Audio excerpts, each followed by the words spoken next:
All right, shalom, shalom, peace, peace. May the words of my mouth and the meditation of my heart be acceptable in Yahweh's sight. He is our strength and our redeemer, and it is in his name, which is his authority, that we pray, praise, proclaim, project, and protect tonight's message.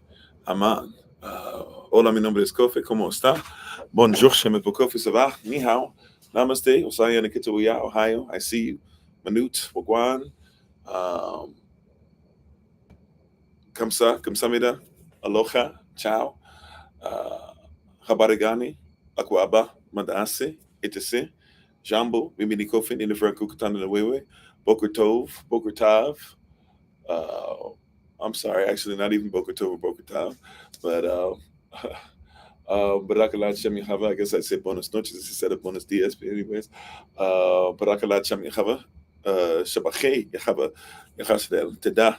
And I credit to servants of Christ. Hello, everybody. I am Pastor Kofi, Pastor Servant to Christ, where we are always changing lives one mind at a time, but being the voice of the voices and speaking the unspoken. Preach, love you. We appreciate your presence. Thank you so much for being on. We give our honor and praise once again to the Most High. We give our praise and honor to Him for my wife, the Honorable Amma, who lives a life that is able to be honored. As always, you can check her out on TikTok, YouTube, her website, and Pinterest at Bloom and Flourish. Not A-N-D, the letter N, Bloom and Flourish. She is a healer, herbalist, chemist, and biologist by degree. I got some kind of weird lighting issue going on. Okay. Sorry about that for those who are watching on YouTube. Hopefully all is well with everybody on YouTube and TikTok. Thank you so much. I got one more live session for this evening, and had an interesting thing that I said on Patreon today. It was I found some interesting stuff. It's kind of funny, but I'm weirded out by it. So Pastor Kofi's not going crazy, just letting you know. But it is, if you saw that, it is what it is. But how you guys doing? Appreciate, love you. Let's say hello to everybody real quick. We'll say our Bible pledge and jump right in for this evening. How you doing, Minister Stephen? How you doing, Carla, Dwayne, Beck, SJ, Monica, Minister Sherilyn, Frank, Raj, biggest Bruder Charles, got two big Bruder Charles, Sister Sylvia, Raj, everybody, Shafa, thank you for being on. Appreciate, love you all. Let's go ahead and do our Bible pledge, and then we'll jump right into this. This is my Bible, this is my sword, and this will I trust. For Yahashua is Lord. No sword of God shall ever be heard. For this is my Bible, and this is Yah's word. Atshem Yechavach, Aman. Aman. And I'll try to stop saying so much. Amen. How you doing, Sister Mavis? So tonight we are going to talk about hypermasculine, but in quotation marks with a question mark. Hypermasculine?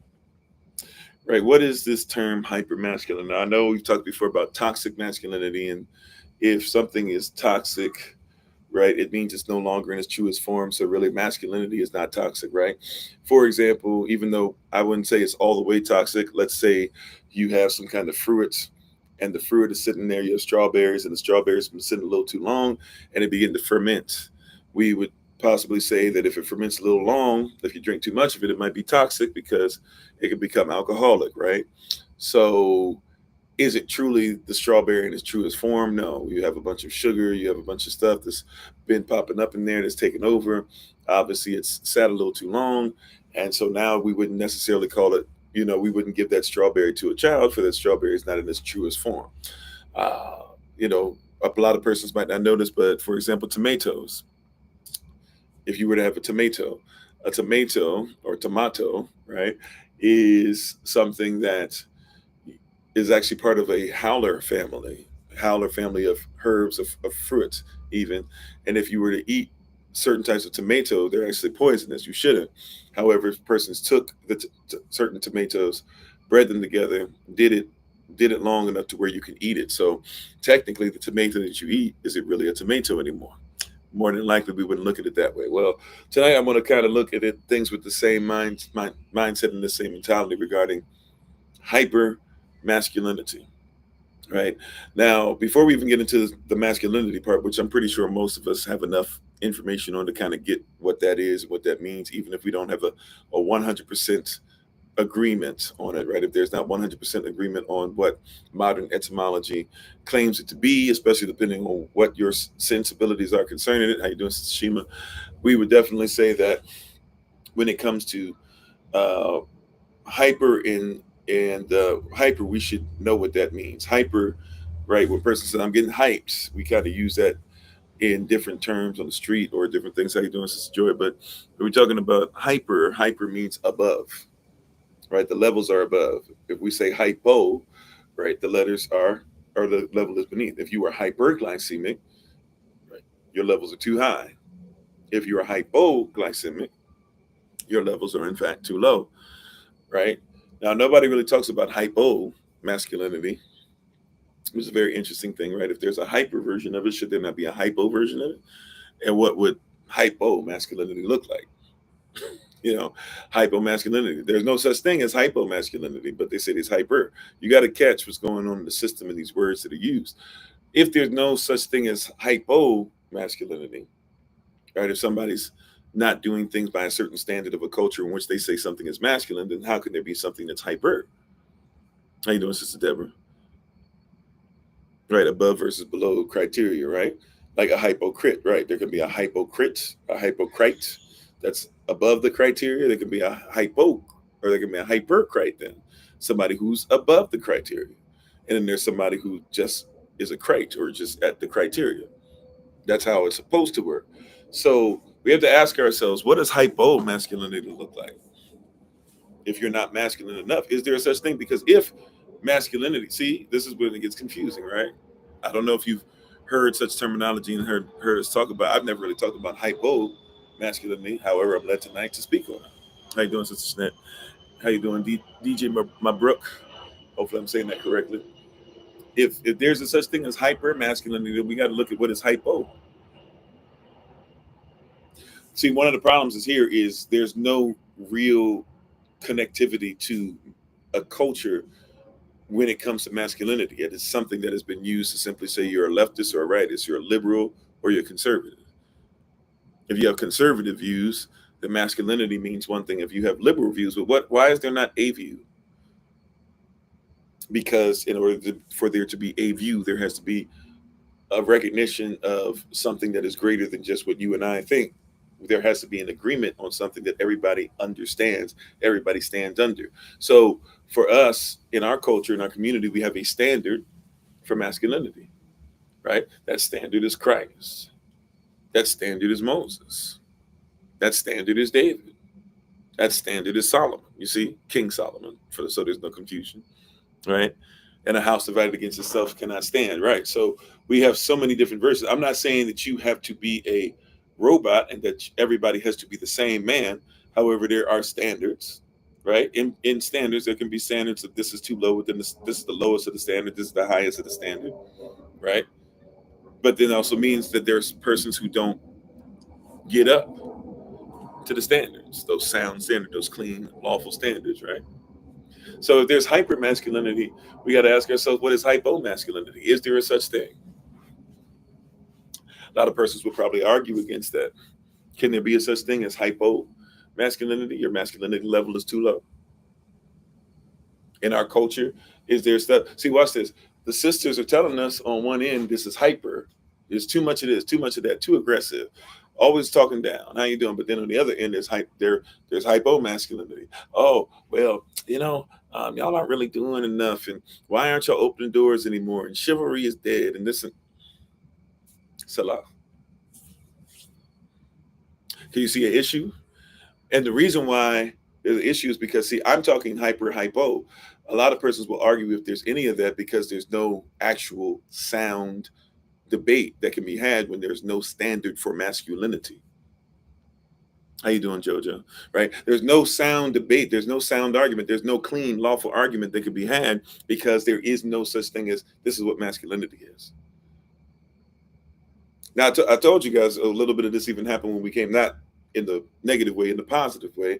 When we came together for Feast of Tabernacles, one of the things that I didn't have to do is be like, hey, brothers, let's get together. Hey, brothers, let's make sure that we take care of the campsite. Let's make sure that these sisters feel safe. Let's make sure that tents get up. Let's make sure that certain things get carried. We didn't have to do that because there was a sense of, there was not just a sense, there was a standard that we had of masculinity. We weren't overbearing. The sisters didn't feel like we were just coming down on them. Nobody said you can't go do this, blah, blah. There's a standard that we have, including protection of sisters, including listening to them, including making sure we're available to help, including doing certain things like carrying certain things. Not saying a woman can't carry what a man can carry, but hey, if we're built for certain things, why not use us and the gift that we've been given? That's right. It was if order is followed, men are taught how to be boy or to be boys and husbands. Yeah. And from boys, we're raised to be husbands and we're raised to be fathers. See, when there's no standard for masculinity, you get a lot of hypo masculine men. See, we should start talking about it like that. When somebody talks about hyper masculinity, then we got to talk about hypo masculinity. See, if it's true hyper masculinity, then it means the levels. See, I don't think there should be somebody that's above the standard. That's when you don't understand. See, if you're hyperglycemic, you're still problematic. If you're hypoglycemic, you're still problematic, or you're just still dealing with a problem. How you doing, Sister Keita? See, we don't want you to be hyper masculine because that means that you're past the standard and now you're not within the standard. You still don't understand. There's no temperance, right? We don't want you to be hypo masculine because there's still a standard. We don't want you to be hypo and you're running out of energy and this and that or whatever, and you're not ready and this and that or whatever. We don't want you to be the hyper to where it's so much that if we're not careful, your heart rate's going to be jacked up.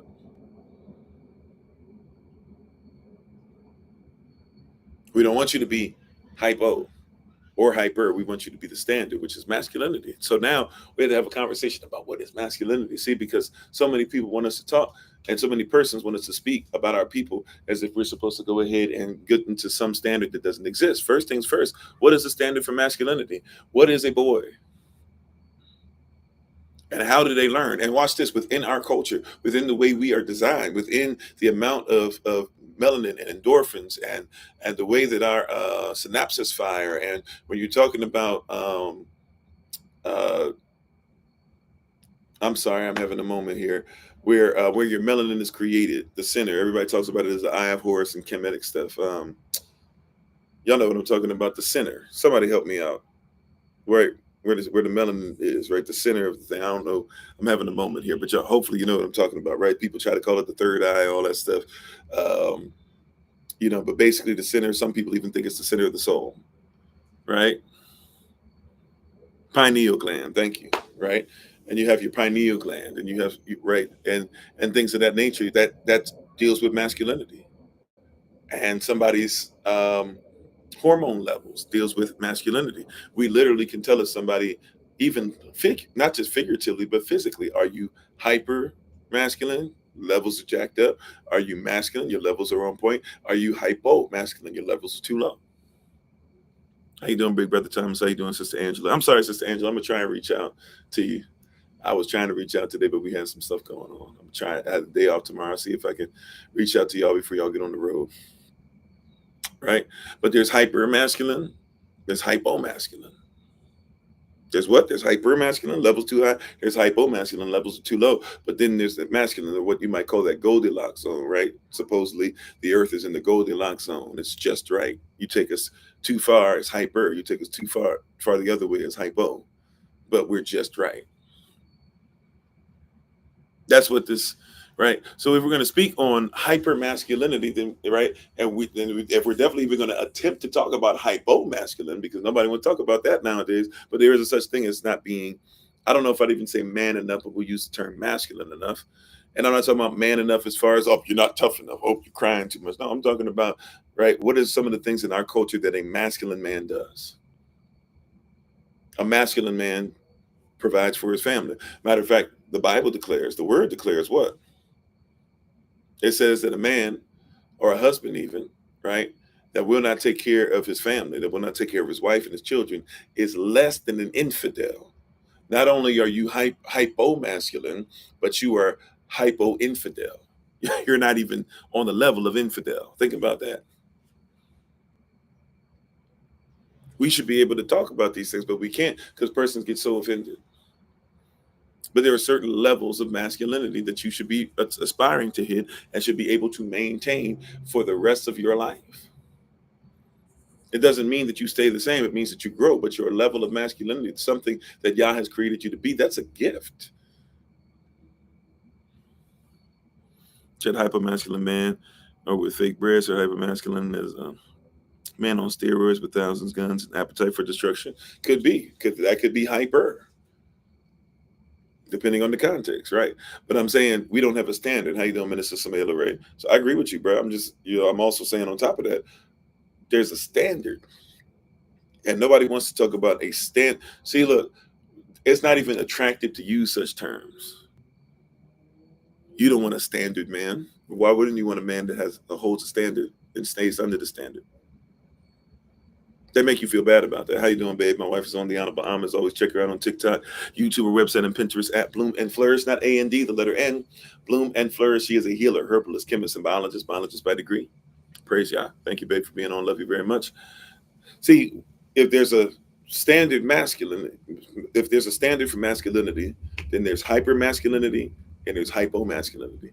But a lot of persons don't want a standard masculine man, a man that holds a standard, because in our mind we've been taught, oh, standard, that's boring. Standard, he's just running the mill. I didn't say he's running the mill, but a standard means that there's something that we should be looking on, at least base levels. Right? I forget, what is it, 120 over 80, I think? It's supposed to be your heartbeat, right? If you go and you get your heart rate taken and it says something like, I don't know if this is even feasible, so forgive me if I'm making stuff up. I think I've heard of numbers like this. Somebody might go get their heart rate looked at and it's like 185 over 60. Isn't that kind of crazy, right? I don't even know how crazy. I believe that's extremely wild. Like that means something crazy is going on, right? If we see that hyper heart rate, if you will, above level heart rate, we go, something's wrong. But at the same time, I've actually gone before when I was in the military and I was actually running and stuff like that and taking care of my body a lot better than I do now. Starting to, again, praise Yah. When I was younger, I could fake if I wanted to. I never did it on purpose, but because I had such cardio, my cardio was built up, I could actually get my heart rate so level that persons would look at me and they say, you should be having a heart attack. Something's wrong with you. And sometimes I wasn't even playing around. Sometimes I would just chill. I didn't really want to be there, whatever, and I try to calm myself down because I do not like hospitals. And they would be like, oh, something wrong with your heart rate, right? That's hypo. And somebody sees that, they go, ooh, right? They're supposed to ask questions when they see it beneath the standard. Now, you can be close or whatever, right? If you're not exactly 120 over 80, if you're 119 over 61, I don't know if this stuff is possible. Please forgive me. Those who are in the medical field, you guys can tell me if I'm in the ballpark. I'm pretty sure I am, right? But let's say it's 119 over 61. Ain't nobody going to trip because it's within a certain standard, right? There is an average you should be looking for. There's a standard you should be looking for. How you doing, Bruder Charlie? And how you doing, everybody coming in? If I didn't say hello, I missed you. How you doing, movement? If I missed you anywhere, please charge it to my head, not to my heart. Right? You say, they say that it's basic, not realizing without a base, there is no foundation. There you go, right? So there's a standard for masculine in our culture. And we should be looking to impart that to the next generation. See, one of the things that's happening with the generations that's coming behind us is there hasn't been a standard, especially for us, since pretty much the crack epidemic. Like we kind of threw away the standard and there was more money to be without standard, right? Even though this is not our music, but we supported stuff like this. So for example, BC Boys, right?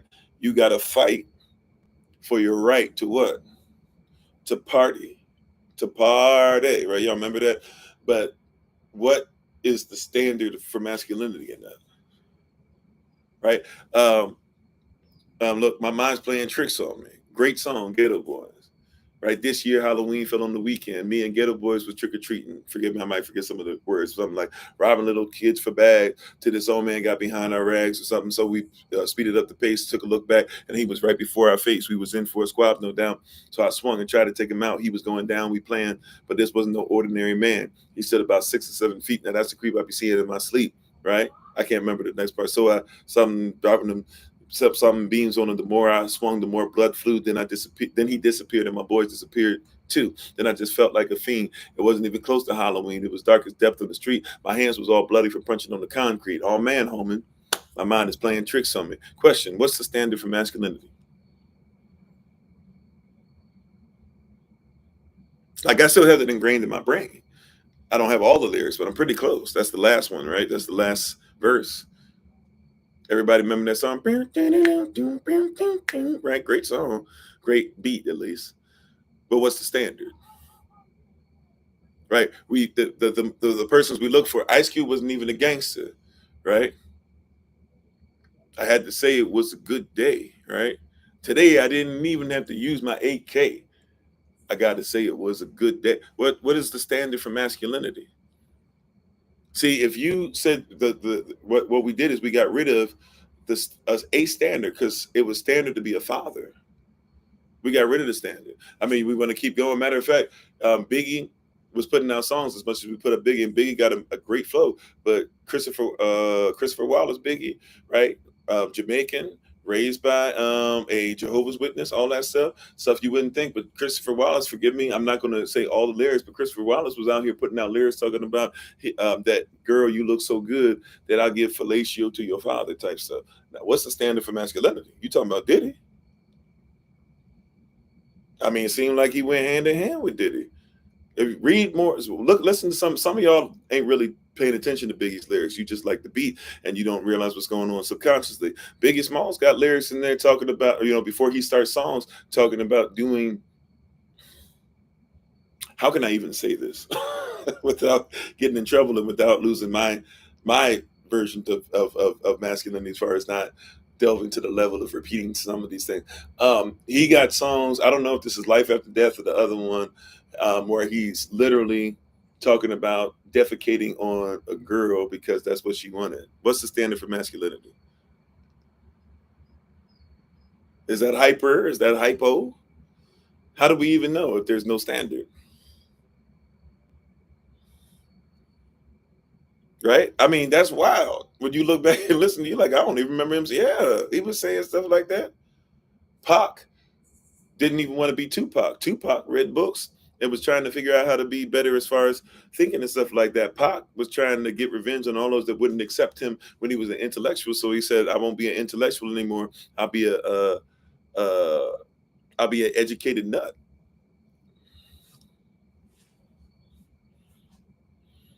Right? But we let that stuff go. You go back some decades before that. We talking about Chuck Berry. Chuck Berry was out there singing songs that he wasn't the first to sing. The song was out decades before him, but he's singing songs live in concert. Everybody singing songs. Forget my language. Singing songs like "My Ding-a-Ling." I thought that came from The Simpsons in like the 80s or 90s when I heard Bart Simpson singing. Didn't find out till 3 decades after I saw it initially. Oh, that's Chuck Berry in now. What's the standard for masculinity? And least lest we forget Chuck Berry, Reverend Ike, whoever, Four Tops, Temptations, all these cats, the Ruffins, etc., all had to have hair that wasn't our hair in order to be accepted. And a lot of our men knew that the less masculine they presented themselves, the more white venues they could get. And this is why you have a Prince and a Michael Jackson who we cape up for. In many ways, we should. And we shouldn't dismiss them as being ours. At the same time, though, let's come to some kind of agreement that they were not necessarily the most masculine of fellas, right? And that the reason why Prince didn't do the song "Bad" and why Wesley Snipes is in the scene with Michael Jackson and them is because the beginning of the song starts up with "Your butt is mine," and Prince says, "Now who gonna say that? Because you ain't gonna say that to me, and I ain't gonna say that to you. That's funny." But Prince, while saying that, you literally were doing concerts with your butt hanging out of your forgive my language, is what they call it, out of your assless chaps. What is the standard? You see how, like, what is the standard for masculinity? Is it hyper? Is it hypo? We don't know because we got rid of it. We said what's in the word is too standard. It's too boring. It's not flamboyant enough.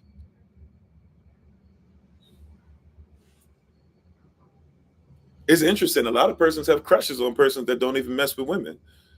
This is a really old musty reference, so forgive me. I was raised by a mama that watched a lot of black and white stuff and even some silent film stuff, and I would watch musicals like Oklahoma, and I'm talking about old school Oklahoma, like King and I. That's all Roger Hammerstein stuff, right? I would watch Mary Poppins, all this stuff. I grew up doing plays and even playing in pit orchestras. There's a part of my heart that actually is nostalgic about that stuff still. I can't help it because it's in there. I have to be careful because some of that stuff is crazy too, right? But y'all, what's old boy's name that was in a very famous movie? A lot of persons that probably haven't even seen anymore, definitely young persons. Gone with the Wind, right? He ain't even like women, but that's a masculine man. Is he hyper or hypo? And persons take their cues, act like him. Why would you want your man to act like him? What about from? I think he might be from the same era, if not a little more further than that. Errol Flynn, if you know who that is, played Robin Hood, played the Count of Monte Cristo, right? He was somebody that didn't like women, but all the women wanted to be, right, because you were taught to look at a example of that and say that that's what you want. But time out, and brothers now want to be that because hey, that's what you're trying to get. But time out, is that masculine? How you doing, Brian? How you doing, Sister Takara? You said that's what we had to find at the theater, right? That's what they presented to you. Matter of fact, look at the pimps, not just the pimps on screen. Look at the pimps that you saw. If you saw pimps in your neighborhood, not all of us had that. I barely saw it. I'm not going to act like I saw it every day, right? But the pimp is always supposed to be what? Very effeminate. But at the same time, he's supposed to be very aggressive and he's supposed to control women because he's supposed to be in the mind of women and he's supposed to look prettier than them. Okay, where's the masculinity? What is the standard? You said you called it out when Biggie first dropped that and you were called a hater. Yeah. Because cats don't want to be real. Like, yo, Biggie, Biggie got some phenomenal lines. He got one of the greatest flows ever, even though he stole it from a cat from where, Mississippi, Tennessee, somewhere in there. Please forgive me, I can't remember the state, but the flow that you think of the Biggie flow actually was stolen from somewhere else, and that's how he made his name. Let's keep it a buck. He had talent, obviously, but he took somebody else's flow. Right. Nevertheless, though, we're putting up all these persons, and we don't take time out to say, "Huh, that's wild." We've taken the standard away. It used to be standard that every young boy wanted to be a father, right? Persons used to try to make me feel guilty about the fact that I wanted to be a husband and a father since I was young. I hung out with men in their 50s and 60s, even though we were knocking door to door and doing stuff religiously. But I thought that's what you were supposed to do. You were supposed to hang out with the elders, and the elders were supposed to drop knowledge on you, and they were supposed to tell you certain things. And I wouldn't even have to hear the man speak, but the man would just simply like make certain head nods or do certain movements or do certain things. And I would go, oh, okay, that's not acceptable. There was a standard. You see what I'm saying? You said reminds you of Cat Williams. Yeah, Cat Williams, who comes out, says these truths, whatever, so to speak, does all these things or whatever. Cat Williams is making sure that he's very effeminate. Pimp down, pimp SOS, pimp whatever, right? A pimp name slip back, you gotta say the same whole thing. Yes, even the a pimp part, right? Right? Like, and we laugh at it, and it's funny, but let's be honest. Where is the masculinity? And now we'll listen to Cat tell us how to make sure that we secure our women. When Cat will have 4 or 5 girlfriends at the same time and tell you he loves all of them. Time out. What is the standard for masculinity? It doesn't seem to be biblical, does it? We can keep going down. There's many more examples we can give. Right? Marvin Gaye got an amazing voice. I listen to Marvin Gaye songs a cappella all the time. Right? I wish I could still sing. Love me some Marvin Gaye. Ooh, I bet you're wondering how I knew. Right? I can't sing no more. But I love Mr. Marvin Gaye. Right? Like, he didn't even have to do falsetto. He just effortless, like he was just talking to you. If you listen to the song "What's Going On" and listen to it a cappella, he's literally, when you hear people talking back and forth, he's talking. Yeah, right on, man. ooh, la la la la. He does all that stuff. He's talking and then go. It's effortless. But Marvin Gaye was hooked up, was hopped up on drugs and was, beating women and, was literally writing music because he was forced to by the state. When he said "Here, My Dear" is that album that he did, that was an album he was forced to do in court because he was out of money and he basically couldn't afford to pay spousal support after the fact or whatever. I don't know why they call it spousal support because they're no longer your spouse, but you get what I'm saying. What's the standard? We don't look to actually reality. And this is why persons like Minister Shabazz or Minister Malcolm X, they taught us and they said, hey, we are the only persons who will look towards artists. We're the only persons who say we want these artists who aren't even doing what they're supposed to do to be our standard. Right? Brad Pitt, yes, he said things on behalf of white folk. But white folk, if you go to a white person and say, who's your leader? Nobody gonna say Brad Pitt. Even when they were trying to blast, pump up Angelina Jolie and make you think that she was all that and all the stuff she was doing, that she was taking children from other countries and literally going around picking them like there was, eggs at the store, right? Even when they was doing all that and making her seem to be the best thing since sliced bread, if somebody were to say to you, who is your leader? They wouldn't have said Angelina Jolie. Why, right? But in your mind, we have to keep waiting for D.L. Hughley to come out and then say something that contradicts himself, right? Our leaders, watch this. Our leaders have been telling you not to vote. The last time they told you to vote was Obama, and after the first administration, they said don't vote anymore. Who's the guy who sung the song, or who's the one? I can't remember the song. I'm trying to. Is Deo? She's out there. She's out there. She's out there. Whoever that person is, right? One of the greatest leaders that we have, and actually an artist, right? But persons who are actually leaders, he gave that up a long time ago. Just been a leader. And we don't even recognize that persons like that have been saying don't vote. And then when we did vote for Obama the first time as a diaspora, they said next time don't do it. Harry Belafonte, thank you. Right? Go look at his record as an activist. Y'all be thinking about the movies or plays or songs he did, or how Sidney Poitier was his understudy and all that stuff. Look at his activism and look at the things he did for us. Right? That's a man that you should always be thankful that was there for us. Did a lot of things behind the scenes we don't talk about, right? But we're looking at these, like our leaders have been telling you, what's his name? Cloud Anderson. Cloud Anderson, if you ask Cloud Anderson today, and you've been saying this probably the last couple elections, to be honest, but if you ask Cloud Anderson right now, hey, who are you going to vote for? His response is, why would you worry about voting? Voting doesn't get you anything. Finances do. Land does. Ownership does. He was like, who cares who's in office? If you own stuff, the only thing that person try to do in office is the same thing they try to do with these commercials for television. Whoever's going to make sure that the money is there is who's going to be, or whoever's going to make sure, whoever they got to do business with is who they're going to make sure that they put legislation in place for. Right? Nobody wants to listen to that. Or, oh, he an old head, or he's, he worked, and look, there's some truth. Yeah, you work for the White House, you did blah, blah, this and that or whatever, but he been finished with that, what, 20 years? Powernomics, right? Same, one and the same. How you doing, Minister Morrell? One and the same. How you doing, Sister Omika? Yeah, he did astounding works, right?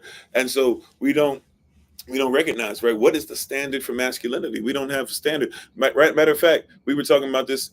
This is something that we put on Patreon. It was open on YouTube earlier. Now it's just on Patreon again. But I was talking about earlier, before the live session today, I put out a video extremely early, and I was talking about how, like, look at not just Cardi B and not just Meg Thee Stallion, but look at Sexy Red and how she came up with the stuff with for Kamala and said, vote for Kamala. Kamala been trying to get her to do that the whole time. Now finally she came out, got her money and all this stuff, and she goes, vote for Kamala. Kamala, they can't tell us what to do with our, and I'm just going to quote what it says. They can't tell us what to do with our coochies.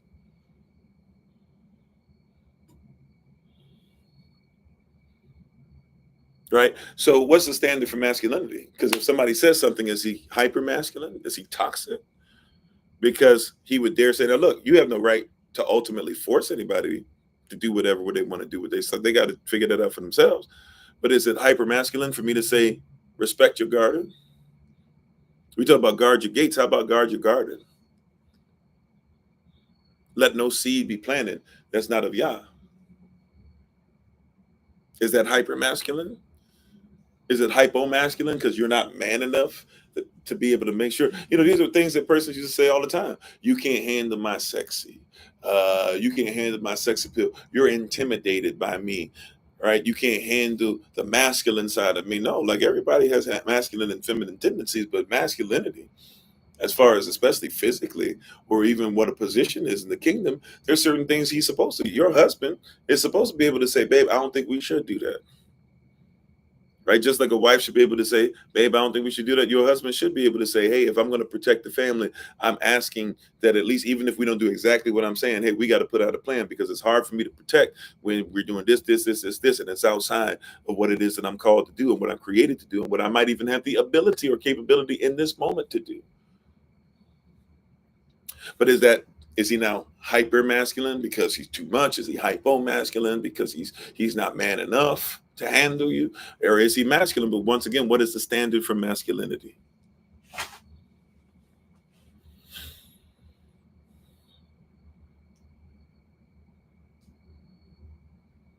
I don't think I'm wrong in saying that's a hell of a question. It's a chaos. When we have to ask that question, it's because we're not close to the kingdom.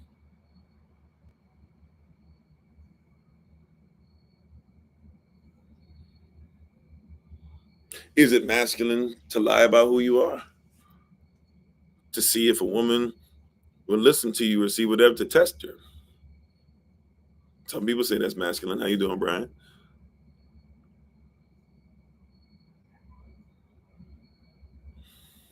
Right?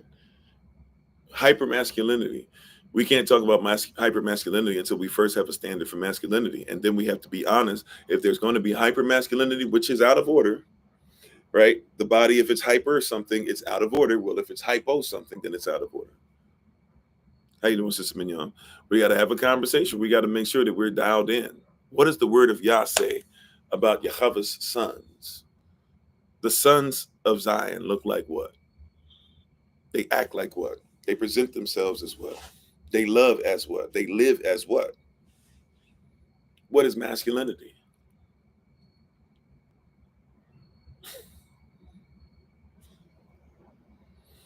If nobody knows, then of course you're going to have a bunch of stuff.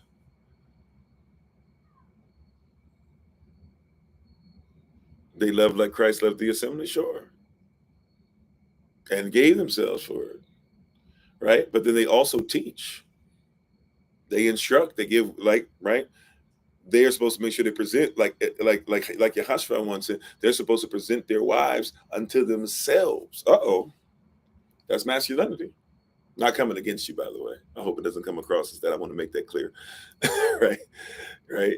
I'm pumped up a little bit about the subject matter. Right? But that's, we don't want to, right? I'm supposed to present my wife unto myself. First person that should be, right? I'm not worried about what everybody else has to say about Elder Alma. Right? What is it that it presents to me? And then if there's spot or blemish, what am I doing to make sure that the wrinkles that I say that I see and all this stuff, when we get all hot and heated and stuff, fine, what can you do to make sure that you help her to be in an environment to where those things can be made straight? That's masculinity. Right? The term care, whether you're talking about the Greek version or the Hebrew version, when somebody cares for you, what they're actually saying in context is that, like for example, if Yahashua is the standard, if Yahweh is the standard that we are trying to be and represent him, right? Then let's be honest about this. Then Yahweh cares about you. It means that he knows what you need. And it's before you even ask for it. And he's trying his best, not even trying his best. You have to allow him. But let's say he's already delivering. You can walk in it if you want. But he's already put together something in position for you, if you come into that position, to where everything that you need is already taken care of before you ask for it or before you even know you have need of it. That's why he has to be given the opportunity to be in position as your husband. Yahweh, we're talking about. Now, here comes your physical husband.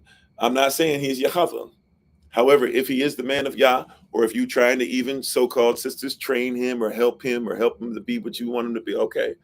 right? We can have a conversation about some of those, what you think you're doing to help or whatever. And sometimes it's spot on. Sometimes I'll be honest, it's not.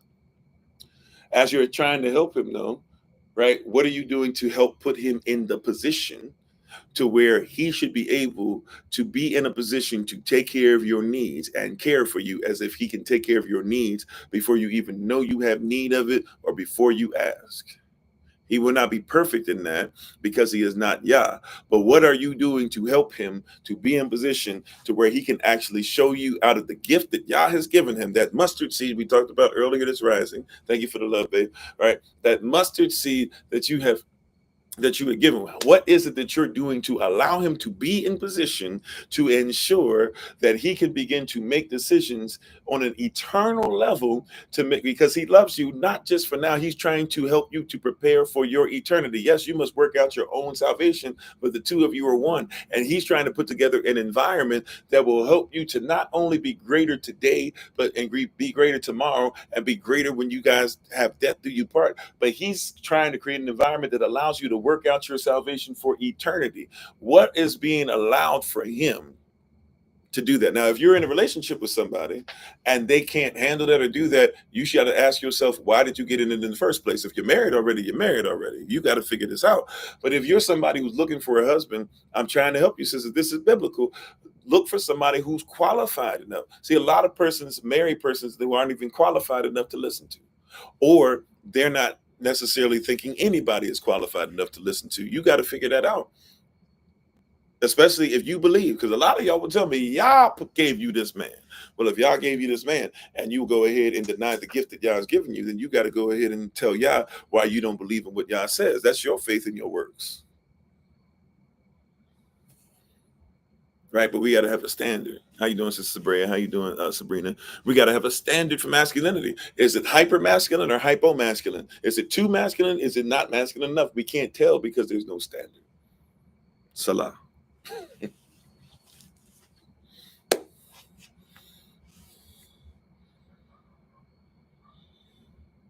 I don't want a standard man. What you want, a drama filled man? A standard man's under the standard. I don't want a standard man. Okay, you want a man who's always yelling? Some persons don't think that your man is doing what he's supposed to do unless he's raising his voice. Some persons don't think your man doing what he's doing unless he's always submissive and he's always quiet. And by the way, men are supposed to be in submission too. We're supposed to be in greater submission than you. If we're supposed to be the standard, we should be more submitted to the mission than you are. It's not called submansion or subwomanship. It's called submission. I'm submitted to the mission of Yah, which means that Yah wants Elder Amma to be taken care of. That means that I have to be submitted to the mission that honors Amma as well. Mm-hmm. We have to have a higher standard, but not be higher in masculinity. This masculinity is, right? Watch this. Yahweh is your father. Thank you for the love. Yahweh is your father. That means he's your source. He is masculine. The source is masculine. Uh-oh. Ravak HaKodash is your teacher and is your comforter. She in Avra in Paleo Hebrew is always referred to as she. She is feminine. Your father, though, who art in heaven, is not a male. He is masculine. Your right, Holy Spirit, who talks to you and speaks with you and lives inside you and guides you, she is feminine, but she is not a female. How you doing, Sister Kimberly? Right, you catching the difference?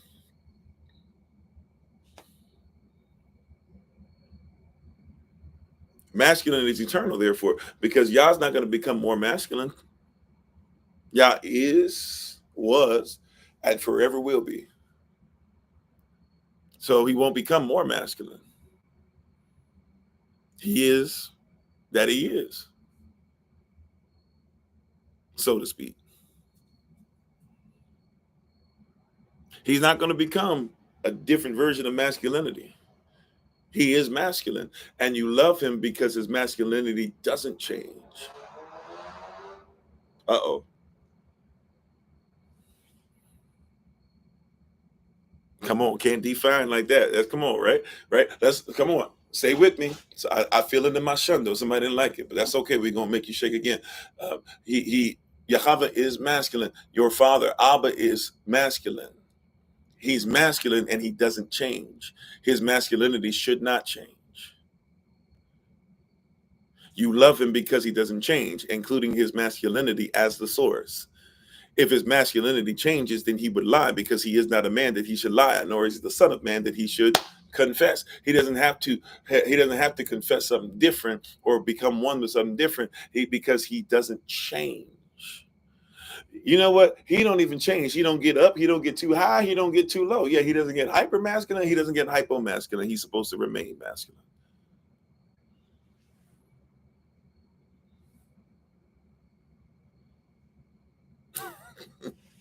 Okay, come on now. I'm just saying. How you doing, Lily? I'm just saying. We can be upset, right? Just show me the lie. I'm not trying. Show me the lie. He's stable. Amen, babe. Right? Well, why when everything's going wrong? You know what? When all hell is breaking loose, he got to remain heaven. He has to maintain heaven on the inside.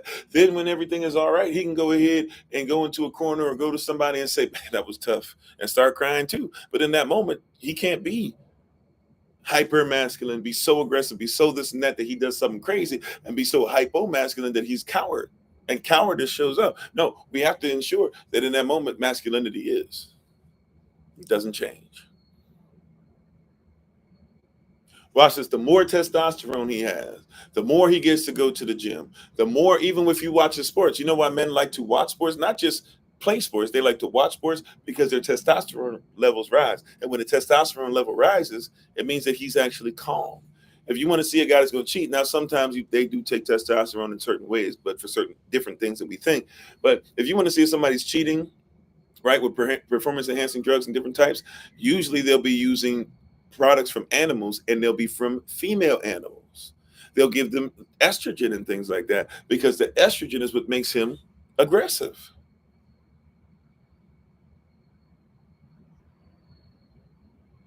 He's built to be calm when he's masculine. If he's hypo-masculine, right?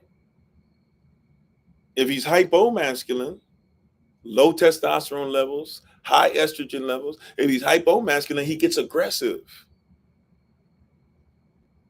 He'll fight you, right? Check out the estrogen. Well, we can't really do this, but I would submit to thee that there's a great possibility, if we were to check out the estrogen levels of your bosses that are men who are always mad and yelling and fussing and stuff like that, I promise you they probably have very high estrogen levels, and definitely they would have very low testosterone levels. He's hypo masculine. He's not to the standard. That's why he's tripping, right? If he doesn't feel right, if he's always right, if he's fighting all the time, if he's fighting all the time, if he's yelling all the time, he's doing these things, he's building up estrogen, or has too much estrogen already. Now, if he's hyper masculine, too much testosterone, guess what? He'll actually probably begin to be a little too chill. Now, he can become aggressive at a certain point when certain levels spike, but let him be masculine. You've got to have more testosterone.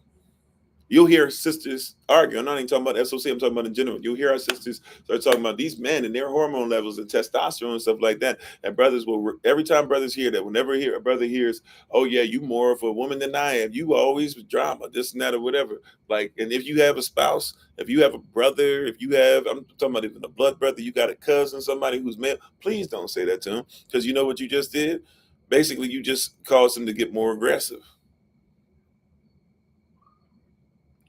You cause him to get frustrated, or he'll just roll his eyes. He won't listen to you, because either he's gonna keep his peace and keep his testosterone levels the same place and remain masculine, or he's gonna go ahead and he's gonna fire off.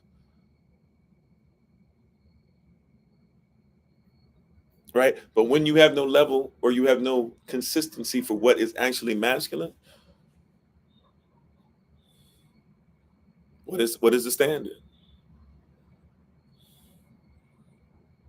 What is the standard for approaching somebody who's a man who's masculine? Watch this. I, as a brother, I'm gonna use my big brother here as an example. Brother Charlie, I got two of y'all on. I got double OG, triple OG too. But I guess I could say Charlie, and either one of y'all can tell me if I'm lying. Look, real talk. right?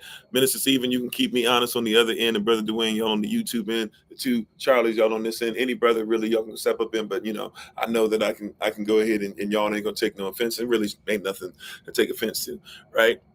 If if I were to approach y'all, right?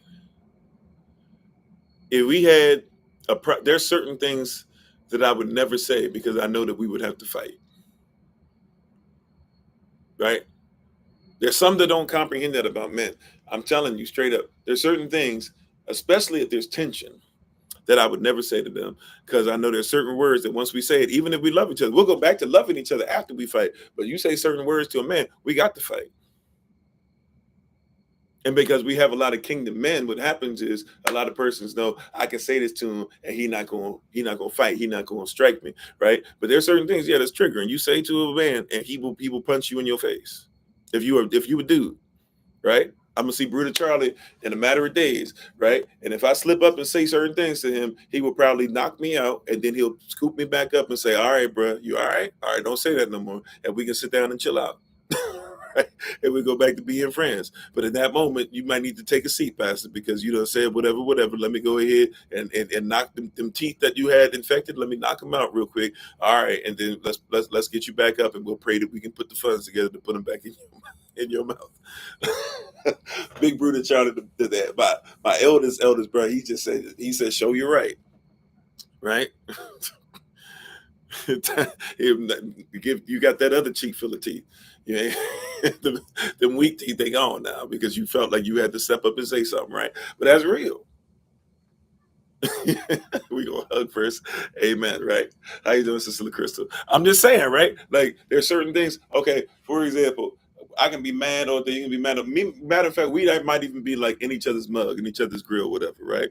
It seemed like it's about to go down, right? But there's certain things I won't say because I know if I say it, we got to swing. So unless I really want to fight the dude, you see dudes do this all the time. They get in each other's face. We be mean mugging. We really don't want. I'm not even saying we cowards. I'm saying we really don't even want to hit the dude. It's not even worth our time or the person is family. But we got to have this thing where we show that like, yo, we ain't gonna back down, and we'll be face to face.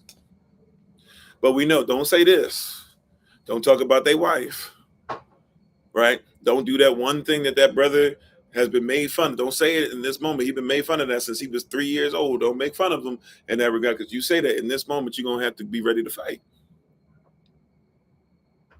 right? Like no shade. You're going to have to be ready to fight.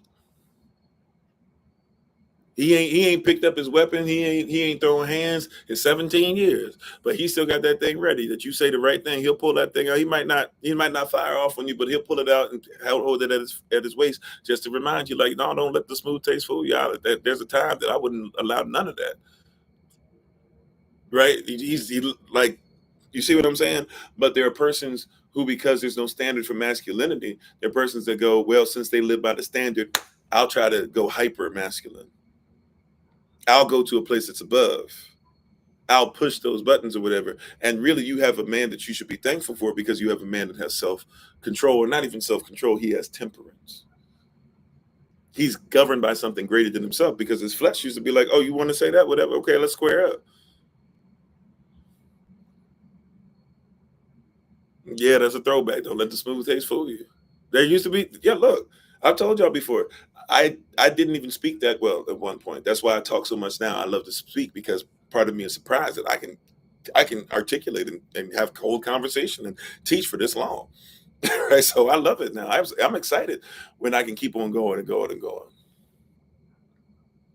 That's exciting news to me, right? How you doing, Brother Javon? Right? That's exciting news to me that I can speak. It's exciting to me. I had this gift and I can talk and I can do all these things, man. But even in the midst of talking, I know there's certain things. Don't say this, don't say that. But also back then, I was a dude, since I didn't speak that well, guess what? You speak too much, we got to fight because I can't come back on you. I can't verbalize even Joan on you that much. I got to a place where I got better at Jonan or playing the dozens or frying somebody and making fun of, etc. I got better at Jonan a long time. Oh, thank you, Bruder. Thank you, Elder. You hear what I'm saying? Like, so there was a time like, yo, I don't talk. And if I get angry, if I get upset, it's because I don't even know how to verbalize. Praise y'all for change, you know. Because it used to be I wouldn't try to talk with you, even verbalize angry. I couldn't verbalize but so much. So we got to throw hands. Right? Like that's what like we gonna have to throw hands. If you was a sister and you keep talking, I got to go. I got to leave. I can't be around it because all I know is to be aggressive. That's probably where my passive aggressive tendencies came from, because it's either I'm gonna be passive aggressive, like I'm gonna let you know, but I'm not gonna do nothing to you, because if I talk too much, hey. And one thing I've never done in my life is, put my hands on a woman, try to beat her down or nothing. That's foolish. Never even wanted to. So one time the sister was like yelling at a job that I had or whatever, and thought because I was, a peon and just a servant at the restaurant that she could clown me or whatever, and did so to an embarrassing level. And come to find out she was doing it because she worked at McDonald's and she had to get clowned all day and stuff like that. But she thought she was going to go and do it at me. And guess what I had to do? Literally in the middle of work, I just left. I was crying. I was in tears because it was the first time I was so angry. First time I even had considered I might have to. Like this, what was it, the Wayne Brady thing? It was like, is Wayne Brady gonna have to choke a bee? Like, I was like sitting there and I was like, and I'm talking about, was like, it was at a drive-through. She was getting out her vehicle. She was like walking up on me, all this stuff or whatever. And I was just sitting there like, am I gonna have to, like, especially because you walking up on me. I'm like, am I gonna have to, you know what I'm saying? I had to, and I'm crying, biting my tongue literally. Like, I think I might have been bleeding a little bit, biting my tongue. It was like, no, I got to leave. I just left. I walked. They found out what happened and they were okay. Like, okay, cool. But I was like, yo, you're you know what I'm saying? Right. And I think persons should recognize, and I'm not talking about just women. We should never be putting our hands on women. But I'm saying in general, a lot of persons don't realize like where you used to be and what's still in there. But by the grace of Yah, by who He is that's inside of us, that person don't come out no more. And I'm not saying I'm the greatest of fighters or whatever, right? I'm just saying because of my lack of verbal skills, we gonna have to do something besides talk. And then there was a time where, because of my lack of verbal skills, the first verbal skills I learned was how to make fun of others. So, hey, I'm gonna make fun of me first because I know how to do it, so y'all can't say nothing about me, and then I'm gonna say something about you, and you ain't gonna have nothing left to say. And you're gonna be the one embarrassed, everybody go laughing at, and then if you get so mad you want to go ahead and swing, you done open up the door. That ain't nothing but what they used to say back in the day. That ain't nothing but air and opportunity. Right? I don't know if anybody know that saying, right? Where I come from, we used to say that ain't nothing but air and opportunity. You swing, that ain't nothing but air. I've been waiting. It's like Cedric the Entertainer used to say, right?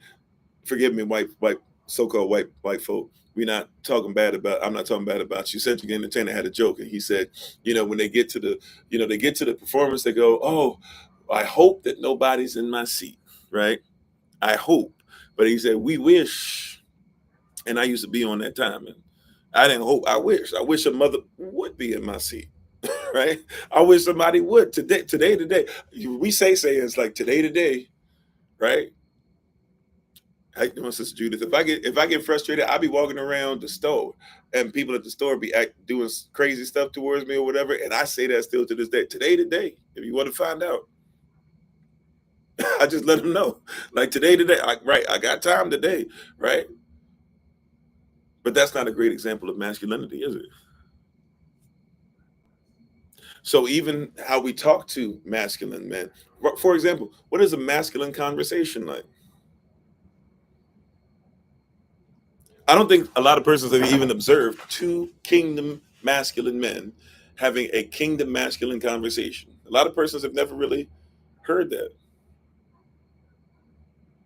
Hearing one brother trying to defer to another and trying to revere the other brother, and the other brother knowing that he's revering him and letting him know, even though I might be a little above you in this way or that way, little bro, I want to let you know still, like, you're great in this and that, but this is what I need you to do. I don't think persons have even heard kingdom men speak to each other.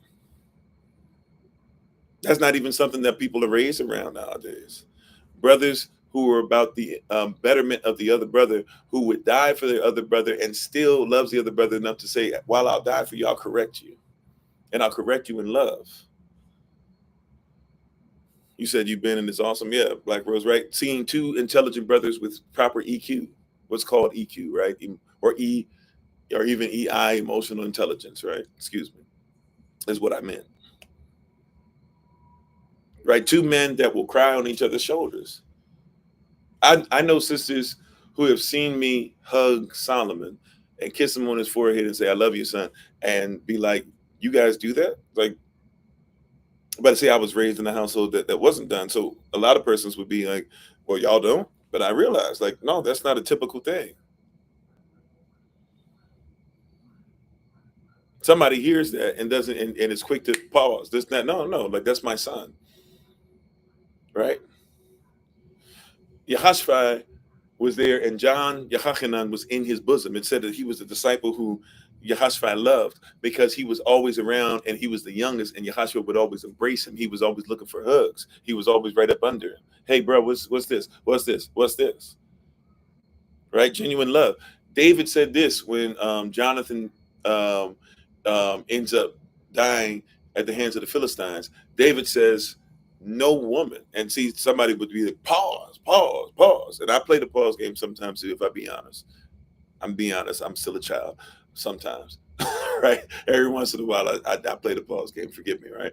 I'm just being honest. Like some brothers won't admit, like I don't pull that in front of others, right? There's some things I'm still getting my life together on. I'm immature. I'm a child sometimes. Y'all forgive me, right? Because there be some stuff that cats be saying sometimes that you gotta be like, "Whoa, what did you say?" But anyways, I'll leave that alone. Some of y'all know what that game is, some of you don't, right? But anyways, right? But no, no Diddy, no pause, whatever you need me to say, right? At the at the end of the day, right? David said, "No woman ever loved me like Jonathan did." He wasn't saying anything about sexuality. He was saying that Jonathan fed my soul as a man, brother to brother, man to man. David's own brothers, David's own father. Look up what happened when David became anointed as king. David's own brothers didn't see power in him. David's own brothers didn't think much about him. David's own brothers didn't have a mentality to love him like that and appreciate like him like that, at least not on that level.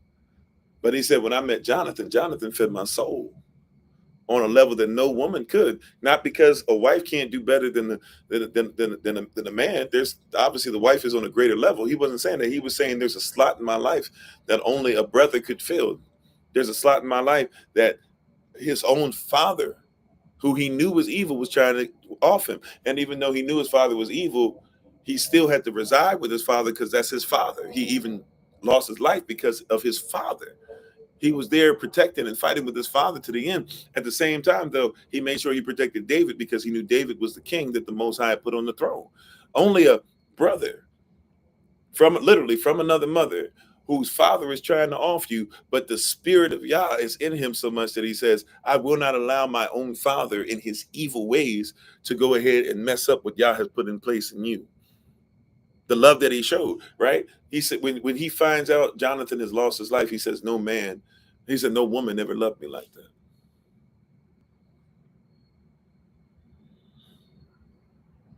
I would say, yes, he will honor him, right? That's the level. Right? There's certain things, just like woman to woman, sister to sister. You hang out with the girls, you hang out with your BFFs, whatever you call them. Please forgive me. I know some of you call them different things. I'm not trying to be disrespectful because I know certain things you don't want to hear your friends or you called, etc. So whoever your friends are, sisters, you hang out with them. Yeah, y'all gonna have a different type of atmosphere, and you should. When we get together for a gathering, sisters are gonna do stuff in a different way, as you should, right? But when it comes to the ach, the ache, the brethren, right? When we come together, we're gonna do stuff different too. Because there's different things that feed brothers. One of the things that I pride myself on is that at SOC, we're not like a lot of institutions where either it's like all man or all woman. We're pretty balanced. And the brother, I don't even like using that term. We're pretty much number wise what we should be. And Yah has allowed us to be on a certain level and allowed us to continue to be on that level and allowed us to continue to grow. I'm sorry, Sister Nadine. Anybody else having any sound issues? on TikTok. I don't know if anybody's having any on YouTube. You can hear now, okay, right? But I'm telling you right now, like there are certain things. So we have to once again be like, what is masculinity by Yahweh standard, by our standard, by kingdom standard, by Israeli standard? There's got to be. Thank you, babe. There's got to be, right? Masculinity is not toxic, because if it's toxic, it's a version of itself that it shouldn't be. Just like we talked about, if the strawberries are sitting there too long and you can now get drunk off of them, and then there can be a level to where if you drink them the same way you would have ate them, right? If you drink the juice the way you would have ate the fruit, you're going to get messed up. It's no longer in its original form. If your levels are too high, you're sick. If your levels are too low, you're sick. If they're where they're supposed to be, then you're all right.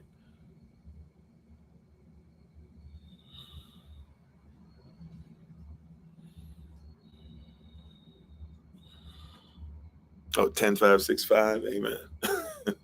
Amen. Yeah, Amen, right? Family Feud night. Well, yeah, I got to get to y'all who gonna be in charge of that. That's gonna be on y'all. I told y'all, y'all gonna tell me, and we're gonna try to figure out how to schedule the stuff. Some nights I might not I might partake. Some nights I might not. So we got to figure that out too, right? But we're gonna get it right, and our watch party stuff too, especially because we're gonna finish up watching The Throne either. Well, the next couple Saturdays, prayerfully, or I guess the next 3 Saturdays, because 2 Saturdays from now we got our men's. We're gonna have our men's, our men's event, Black Brothers in Black event, right? But we got to make sure we comprehend what masculinity is within context. So when somebody says something's hyper masculine, we've already talked about before in times past toxic masculinity. Now, prayerfully, when you hear that term hyper masculinity, prayerfully, see, they ain't acting right in the comments already. That's love, though. They talking trash already in the comments, right? When you hear this term hyper masculinity, from now on, prayerfully, it'll make you think twice. What's hypo masculinity, and what is masculinity? If we don't even know what that is, we can't have a conversation about what's too much, right? Put it to you like this. Last thing I got, last way of looking at this for tonight. Put it to you like this. If you've never boxed before and somebody says you're going to have to run 10 miles a day, somebody would say that's too much. But if you're trying to go 12 rounds, you better be able to run 10 miles. If you can run 10 miles, you should be able to go. Right? Like if you never played football before and somebody says you're going to have to learn how to have a concussion and get up. Somebody says, no, that's not part of the game, this and that. No, I know they're trying to change it and everything, but if you play football, you will get what they call dinged up, or you'll get a ringer. In other words, you're going to get concussed. You're going to have to find it in you, or you're going to have to give up. Like, that's why I don't play football. Went across the middle, one of them cats that actually played football at a high level in college, at least. I don't know if he ever made it to the pros, but I came across the middle. I caught the ball with one hand. I know I caught it because I had to watch the video afterwards. The ball was still in my hand. I headed to the hospital. I don't remember anything out after that. And the guy was celebrating after I got it, but everybody on the team was like, "Great work! You still held onto the ball." And I thought about it, and I said, "I don't think this is for me." Right? No offense to anybody who plays that. You got to have a certain mentality and a certain mindset and a certain cranium, right? And be willing to give up years on the back end so that you can fulfill a childhood dream on the front end. And I was just like, that's not for me. I'm not designed for that. How you doing, Sister Sage? Right? That's not my thing. Right? But if you're gonna play it, you get somebody who doesn't play it would say that's too much. No, if you're gonna play it, you gotta do that. There's somebody out there who says, man, dedicating yourself that much time, you got stuff to do. You got family, you got this and that. If you're going to play in the NBA, you better be willing to take 2,000 shots a day sometimes. Sometimes 2,000 shots a day ain't enough. You might have to have weeks of taking 5,000 shots a day, especially if you want to get better every year. Somebody would say that's too much. Somebody would look at a basketball player's feet. Somebody would look at all these 7-footers who have all these problems with their lower extremities and can barely, they stumbling around. All of them stumbling around. All of them got new hips and new knees and new this, and new that, right? But if you're going to be in that lifestyle, you got it.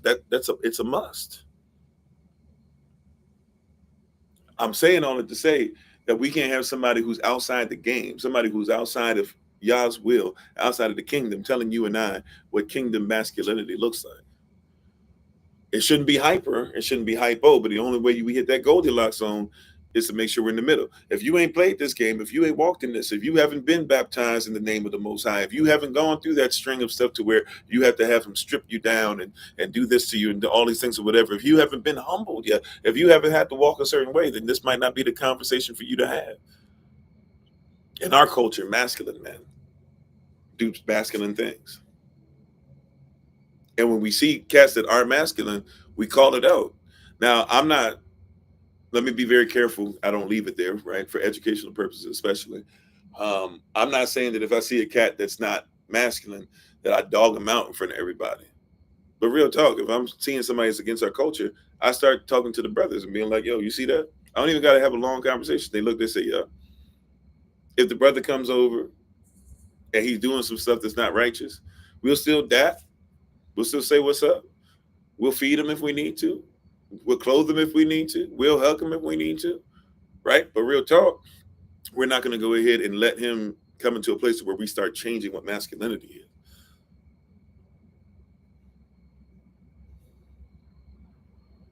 What Yah says is masculine is masculine. What Yah says is male is male. What he says is man is man. What he says is Adam is Adam. What he says is husband is husband. And he says he's the example. So if anybody's doing anything that our masculine Father who art in heaven, hallowed be his name, his kingdom's supposed to be done, his will, or his kingdom is supposed to come, and his will be done in earth, in us, even in arat, in earth, as it is in heaven. If I'm doing something outside of the Father's will and I'm not following his example, then I don't deserve to be called a man within our culture. All right, I think we're said enough. Praise Yah. Thank you all. Appreciate you, Tadach. I'll see you guys again for live sessions on Thursday. Prayerfully catch you for Thursday Rise in Prayer, 7 a.m. Eastern New York time on our conference call line with Minister Anais. We should be back together. Let's see. Tomorrow, I believe Minister Tamara's doing her thing Wednesday evening. And I believe Dr. T is doing her thing. They're close to each other, but I don't think they should interfere with each other's schedule, or one should literally like flow into the other, something like that. So if you want to support, I will be putting some more stuff out on Patreon, especially for SOC University. So just kind of look out for that stuff. And yeah, let's go ahead and get it. Let's go ahead and do what Yah says. We will continue. I guess we've come into a series, so I'll start making a playlist and put the ones we've done so far from Matthew 13. We'll be back in Matthew chapter 13. I forget what verse we stopped at. Verse 35 or something is where we're going to start at again. We should be starting at somewhere around the kingdom of heaven is like pearls, or kingdom of heaven is like... I think it's Kingdom of Heaven like a pearl, somewhere around there in Matthew 13. But we'll start there. That'll be our live session on Thursday. So we'll start there again.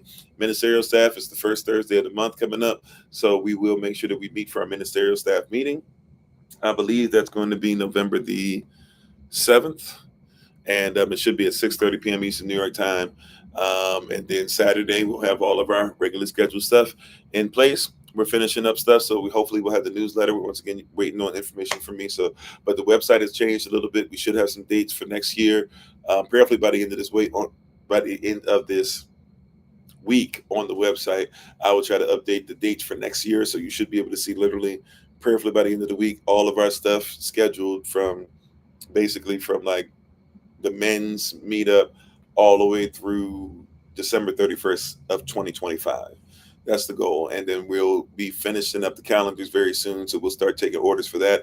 I'm not sure if it will only be virtual, but I know you can get your virtual calendar early if you like. But more than likely, if we do physical copies. So right now we'll kind of give a virtual copy price.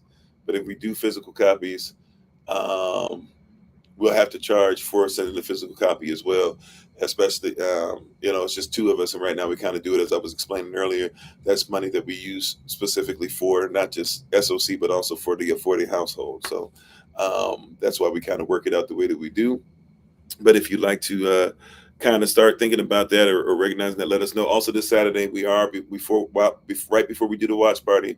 It won't be extensive where a person can ask questions back and forth, but I will spend maybe about 15-20 minutes doing like a SOC community meeting. So if you could make it at, I think we do the watch party at like 2 p.m. Eastern New York time on Clapper. So if you want to come on Clapper, you can come on there. We'll start off with a meeting. So please, ma'am, please, sir, if you could be ready for that on Saturday. At 2 p.m. Eastern New York time, so you can kind of hear some stuff direction-wise and plans and things of that nature. We also have some, we'll figure that out. I got to talk to Elder Allen about some things first before I just start blabbing, as if I've consulted her and I haven't on some things that I need to. So we'll just leave it there. Thank you all for tonight. Thank you for being a blessing. Thank you for listening in. Prayerfully, you learned some great stuff. And we're excited, we're thankful, we're grateful. Also, just putting the bug out there, we're expecting way more persons, believe it or not. And it looks like we're straight as far as we're going to have our spot in advance. That's what we're looking at doing, is having our spots, about 10 lots. So we had last year, you guys who were all together on one side, and then there were some of us on the other. You guys literally had like 3 lots and had all that space. We're looking at having about 10 lots all together. So if we're going to be doing that this year, then just know that, we're expecting quite a few of us, right? I've said it wouldn't surprise. I'm looking at like 50 to 70 persons to show up. And when we do Feast of Tabernacles next year, I'm looking at like all of that, like near the bathroom area, right? The one that was uphill. I'm looking at all of us being, and if you were there the year prior, that I'm talking about the place where we were the year prior, having that spot, but having 10 spots, right? So it's just nothing but SOC. Basically, you're not going to really see anybody who's not SOC around for the most part, right? So we're looking at really kind of putting that stuff and submitting it. It looks like that's going to all work itself out and all that. So we're going to work on ensuring that stuff is together ASAP. So start thinking in advance. Start putting money aside now. $15 to $20, a week is not as difficult as what you might think, right? Start doing it now, right? If you can put together, like, let's say the donation price may rise some because we're going to have more persons, and we don't charge per person, we charge per family or per unit, right? For the most part. So the donation price is probably going to rise a little bit, but let's say the donation price is you're coming all 8 days, you and your family, and we're asking for like 500, somewhere around there, right? Let's just say that's what the donation price is. In doing that, right, which is 8 days for 500, is, you'll see, especially for everything's going to be provided and the stuff we're going to do and all the stuff, it's not that much, right? But literally, if you were to say, okay, every week I'm going to set aside $20, if you can afford to do so, granted, right? But let's say even every let's just say for right now, every week you were able to do $10 a week, right? If you start just next month, December, let's just say 4 weeks, and sometimes you have somewhat, 5 times you get paid per week if you get paid weekly, but you get what I'm saying, right? Let's say you get paid weekly 4 times a week. We'll just say 4 times a month, rather. You got December, that's 40, right? What I say, 10, right? So 40, January, 80, right? You can really start putting stuff together, right? And if you are not quite at 500 or whatever, and that's the low end, right? That's, a lot of us don't even know what happens to $10 during the week, or somebody says, oh, give me $10, blah, blah. I'm saying just put it aside. I'm not even saying send it to us, because right now, I don't even necessarily want you to send it to us, at least right now. We might want you to pretty soon, at least by January. But I'm just saying, start putting the stuff away, right? So that you'll be in a place. And even if you can't make it enough to where we're like, yeah, okay, fine, we can take care of this, take care of that, etc. Right? Start doing that now. Start looking at, I think I'm still going on top of my head right now. I haven't got it, committed to memory like I have this year's, obviously. But I believe next year's Feast of Tabernacles is like October 6th. I think it starts on my born day. So that would be like October 6th to the 13th. So look already and start figuring out, okay, I need to make sure, or with my job, or if I get a new job, or if I'm doing whatever, I got to make sure I have this, right? Start putting flight plans together, or start now seeing, hey, who can we carpool with, save some money to help out with gas, right? There's ways of being able to do this stuff, right? But we're gonna have all this stuff presented. It will make sure that it's planned out. We're already talking about having like the stuff I've heard already that looks like it's going to be planned as far as just for organizationally to make things um, more tight next year and stuff. It's already like a blessing to me, and I'm excited because I'm like, cool, like y'all take care of business. Right? I'm gonna focus on this word over here, and maybe I'll get a little more rest this year. I'm not saying that I don't mind working, of course, but hey, like if I can get a couple more minutes here or there to close my eyes, like I'm with it. And we were expecting more babies this year. We got hit hard with the storms in Carolinas and Florida. That kind of took out most of the babies, and we had a couple, things going on here or there. But like, let's get it. Let's work it out. Also, too, recall we're going to talk about on the meeting, but remember, we're talking about possibly those who are interested in maybe giving $5 to $10 a week faithfully and stuff like that, and us putting it aside for special needs as far as SOC overall. So there's a lot of things that we can already commit to and make this stuff work out, right? But we'll talk more about the stuff, and just wanted to kind of throw that out there that we're already working on next year. We're already, now that we're pretty much kind of got a lot of stuff rolling already as far as Feast of Tabernacles, we're actually kind of going back to the beginning of the year now. We're starting to look at where we're going to do Passover, and there's some places we didn't go last year. Maybe we try to go to those places, this year coming up and stuff, and make sure that we're seeing persons we didn't get an opportunity to see. So, we're gonna do all those things. Well, if you're looking at that, even the RV, even if SOC rents an RV, right? If everybody's given or everybody's able, I'm not asking everybody to turn over their coffers and go and look for every penny in your mattress or under your mattress or in your, in your couch cushions or whatever. But yeah, like I'm giving you guys heads up, and prayerfully, then the year after we'll be able to do it 100% on the land. We won't have to worry about it, right? So but our goal is to you caught another fish, praise y'all, right? So, but just kind of start looking for that stuff, and as I said before, don't assume that you can't make it. Right? Even tell us in advance you would like to, and we'll see what we can do. But give your best, right? What happens is, at least if you give your best and don't assume you can't make it, usually Yah makes a way. I'm just gonna say that. We've had persons every year since 2022, and even before then, we weren't doing Feast of Tabernacles. We were doing certain events here or there, right? And person be like, I don't know if I can afford it. I don't want to come if I can, or I don't know if I can do this, or I don't know if I can get a ticket, or I don't know if even when we pass out the form to get fill it out, and when we say yes, no, maybe, put maybe. And so when we contact you and call you, right, you just say, explain to us what maybe means, and we might literally, like, we've done this on the phone. Hey, can you do da da da da da da? Sure. All right, cool. Yeah, but I can't afford to fly from blah blah. All right, hold off on that. 2 weeks later, somebody's riding through from your area. They said they'll pick up anybody who wants to be picked up. We had one year where somebody was saying, I'll pick up, and nobody took them. No, nobody even said yes to it. And then one person got jacked on their travel over, right? The company messed with them, their luggage got messed up, all this stuff. And the person who was saying that they would pick up somebody was on their way. They had to go 4 hours out the way to get the person, but they didn't mind because Yah's will needed to be done. Scooped them up, brought them over. Everything was all right. Both of them got there a little late that night, and one person didn't even have their clothes and stuff like that. SOC members was like, no problem, got you. We sent them to the store. They bought some clothes. They were straight. So if we know in advance, right, don't let it be. So we can figure stuff out, right? If we know in advance, like if we know in advance, and we're going to have more help this year, and I'm going to be deferring, all right? I'm going to be deferential. I promise you. I'm going to give assignments, and I'm going to just be saying, okay, I'll help, right? I'll help if you need me, but for real, I'm going to, if somebody's in charge of whatever, this year's going to be the year. You're going to see, Pastor Kofi. I know it's not believable because I be doing so much, but if you notice, I've been trying my best, and now I'm really going to be like, this is the chain of command. So and so for this, so and so for this.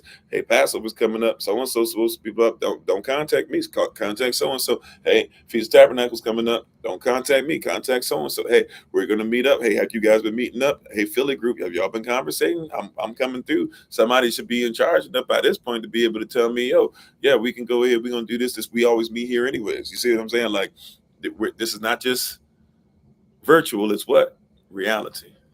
I'm on. All right. So we're gonna get in the schedule together for you guys, and we'll try to get all that together. But thank you all. Love y'all. I will see you guys on Thursday. Enough stalling. Right. Love y'all. I will talk to y'all on Thursday. Brothers, I'm gonna be sending out mad messages in the next 48 hours. Bruda, if you don't mind, let me stretch it out until Thursday evening. I know I told you by Wednesday. I'm still gonna give you like a soft estimate on Wednesday, but brethren, I'm gonna be like, yo, how many of you are coming physically? Even if you're coming virtually, I'll be asking you how much you're coming physically. A lot of y'all were saying you're excited, blah, blah, blah. You knew it was going to be in the Chicago area. I'm going to have city information for you. I'm going to have times, dates, scenarios, etc. And really, it's going to be pretty chill. We will have, I say we'll probably do like about 2-3 hours of lessons, and sisters are invited, by the way. Just know it's going to be focused focus on the brothers. So if you are saying you want to show up physically, you can feel free to as well, but it's going to be for the brooders. Just know, right? That's who it's for, right? If you're coming, we always invite everybody virtually. If it's the men's event, sisters come on in. Just know it's for the brothers, but you can learn a little something. And when it's women in red time, it's going to be for the sisters, but brothers, you can learn a little something too, right? It's going to be 11:16. It was going to be in the evening. I think on the website it still says it's in the evening, because we might need to use, we don't know how many are coming. We got a couple spaces we can use. So we literally have access to like a space that we're going to still try to give a donation, even if we can't give it the day of. We're going to still try to bless the persons that are opening up to us for the space. And might even give them a couple things over the next few months just to make sure that we give them what they deserve.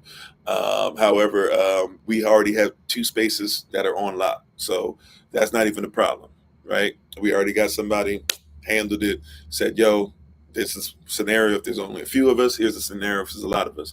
So if you're a sister and you don't get a message about it, you probably want to just contact me and be like, hey, Pastor Kofi, I'd like to see if I can come. You're going to be near Chicago, blah, blah. We will be near the Chicago area. So for the Chicagoites, even if you just coming to say hi, prayerfully you come in for the event too, but even if you want to just come by and say hi to the fam, we're going to be there at least for Saturday.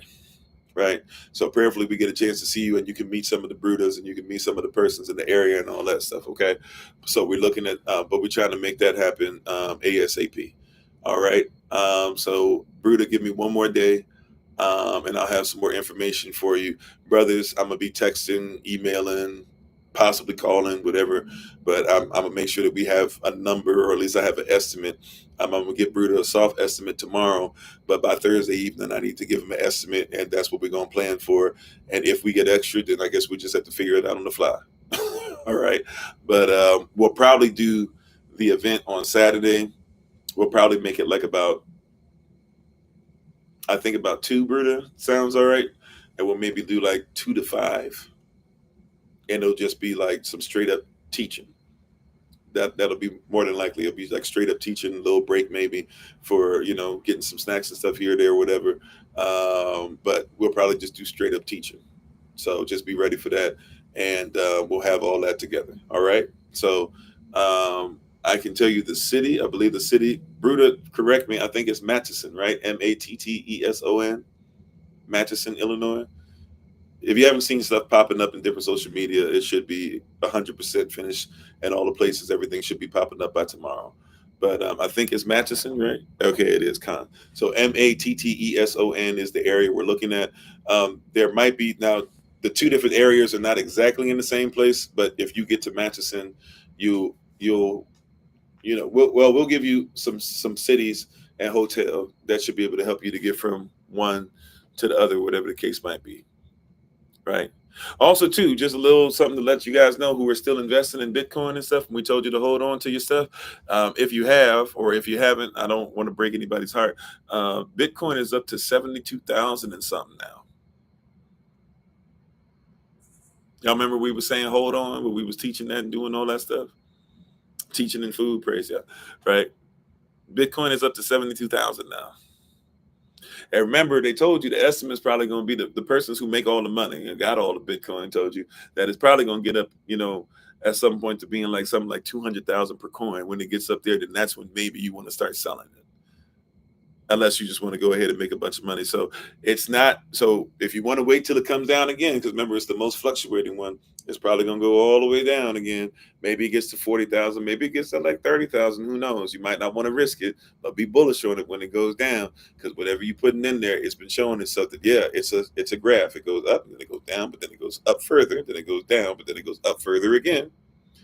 So I'm not trying to say the Lord told me to tell you or whatever, but those who took class, and I know we've been talking about it, I'm going to bring it back. We haven't brought the cryptocurrency class back yet, but for hashtag SOC University. But, I guess it's about time to start putting it up there. I was like, oh, man, those who were faithful, you got a little something brewing there. If you was kept on putting in, you didn't give up on it, you might have a little something in there now, right? Because when we were talking about I think it was still around, well, they had gone up, but then it went down like past 20,000. Then they go down to like 18, 16,000. So if you got it at 16,000, let's say you had about 500 in there when it was 16,000, right? Then if it's 72 now, that's 32, twice as much, right? So that's 1,000. And then what? 64, that's 4 times as much. So now you got 2,000. That's a nice little improvement. Oh, and I'm sorry, you still got to go up to 72,000. Let's just say that you now got 2,250, somewhere around there. I'm probably off on that part. So just saying, I'm not trying to tell you SOC, cryptocurrency, blah, blah. I'm telling you, Bitcoin, some certain altcoins too, right? If you know what that stuff is. So don't forget about that stuff. All right. Love you all to life. You guys take care. I will see you guys on Thursday. Prayerfully, we'll hear from you for Thursday Rising Prayer.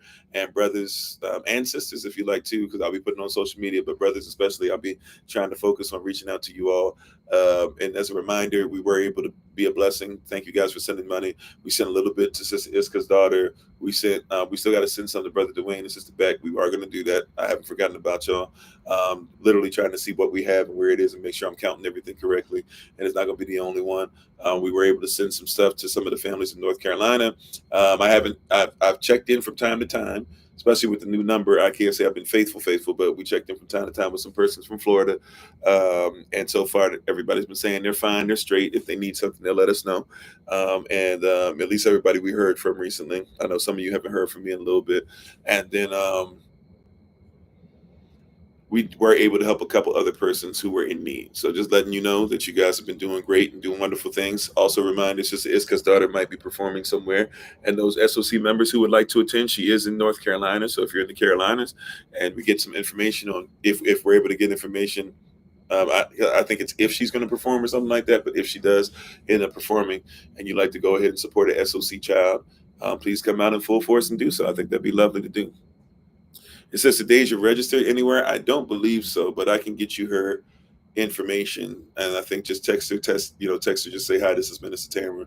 And, if you want to send something direct right now, because of her still recovering, I've kind of just been a little hands off and stuff, just kind of checking in here or there, making sure that everything's, all right. But continue to keep her in prayer. If you'd like to reach out to her, if you don't have her information already, ministerial staff, her number should be on the list of stuff for North Carolina, and the list that we sent you guys out. The link for that Elder Amma started for us a long time ago in the Excel spreadsheet.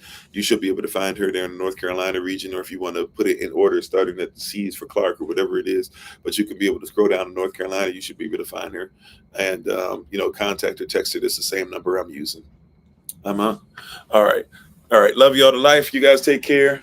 We give our honor and praise to the Most High. We give our praise and honor to them for my wife, the Honorable Amma, who lives a life that is able to be honored. As always, check her out on TikTok, YouTube, her website, and Pinterest at Bloom and Flourish. Not A-N-D, the letter N, Bloom and Flourish. She is a healer, herbalist, chemist, and biologist by degree. Hope you guys enjoy your day. Please support SOC in the meantime, and I shall talk to you guys on Thursday. Until then, remember as always that you are loved, you're necessary, you're majestic, you're fearfully and wonderfully made in you, which is all of us working together, will be the reason why people who are in this system no longer have to be of it. Shalom, take care, Shalom, and see you Thursday. Peace, family.